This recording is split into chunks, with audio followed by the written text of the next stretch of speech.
வணக்கம். நான் வசந்தி செழியன். வாங்க, நம்ம வீட்டு சமையல்ல இன்னைக்கு பன்னீர் கிரேவி சப்பாத்திக்கு தொட்டுக்க எப்படி செய்யறதுன்னு பார்க்கலாம்.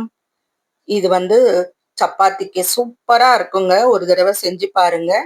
கடாயில எண்ணெய் விட்டு பட்டை, சோம்பு, லவங்கம், மசாலா பொருட்களை சேர்த்துக்கோங்க. நல்லா கொஞ்சம் ஆனியன் நிறைய வேணும் இதுக்கு. பெரிய வெங்காயத்தை நல்லா கட் பண்ணிக்கோங்க. காரத்துக்கு நம்ம மிளகாத்தூளும் போட போறோம். வாசனைக்காக நான் ஒரு பச்சை மிளகாவும் ஆட் பண்ணியிருக்கேன். நல்லா கொஞ்சம் வதங்கணும். இஞ்சி பூண்டை தட்டி போட்டிருக்கேன் நான். நல்ல வெங்காயம் இந்த மாதிரி கோல்டன் ப்ரௌன் ஆகிற வரைக்கும் வதக்கிக்கோங்க. தக்காளி ஒரு 3 தக்காளியை நான் இந்த மாதிரி மிக்சியில ஓட்டிட்டேன், பச்சையா தான். அதை நம்ம இதுல போட்டிருக்கோம். கூட கொஞ்சம் வினிகர் ஆட் பண்ணியிருக்கேன். வினிகர் ஆட் பண்ணி நல்லா வதக்குங்க. நல்லா வதங்கி அந்த பச்சை ஸ்மெல் போகட்டும்ட்டு தனி மிளகாத்தூள், இது காஷ்மீர் மிளகாத்தூள் தான் நான் போட்டிருக்கேன் ஆக்சுவலா. நீங்க தனி மிளகாத்தூள், அதுக்கப்புறம் கொஞ்சம் மிளகாத்தூள் கலருக்காக அது போட்டது. அதெல்லாம் நம்ம மிக்சியை கழுவுன தண்ணியை ஊத்தி கொஞ்சம் பச்சை ஸ்மெல் போற வரைக்கும் நல்லா கொதிக்கட்டும்னு பாருங்க.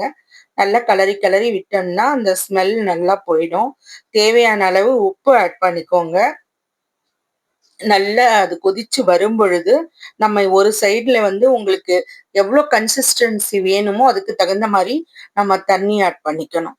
ஒரு பக்கம் நம்ம பன்னீர் போடுறதுக்கு பன்னீரை கியூப்ஸா கட் பண்ணி வச்சுட்டு எண்ணெயில மிளகாத்தூள், கொஞ்சம் உப்பு, வேற எதுவும் இல்லை, போட்டு அந்த பன்னீரையும் போட்டு நம்ம கோல்டன் ப்ரௌனா கொஞ்சம் ஃப்ரை பண்ணிக்கிட்டீங்கன்னா பன்னீர் கொஞ்சம் காரசாரமா இருக்கும், கொஞ்சம் கலர்ஃபுல்லாவும் இருக்கும், டேஸ்ட் கொஞ்சம் ரிச்சா இருக்கும். வேற ஒன்றும் இல்லை.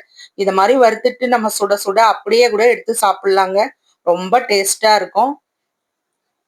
அவ்வளவுதாங்க.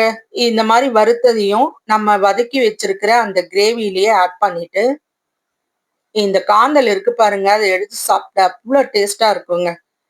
அவ்வளவுதான். பச்சை ஸ்மெல் போகட்டும்னு கொஞ்சம் கொத்தமல்லி தூவி இறக்குனீங்கன்னா சூப்பரான பன்னீர் கிரேவி தயார். அன்னைக்கு பாத்தீங்கன்னா சப்பாத்தி கூட நல்ல பஃப்னு வந்தது. மாவு பிசைஞ்சு 1/2 மணி நேரம் ஊற விட்டு செஞ்சது. நல்லா இருந்தது. ஷேர் பண்ணுங்க, லைக் பண்ணுங்க. நன்றி.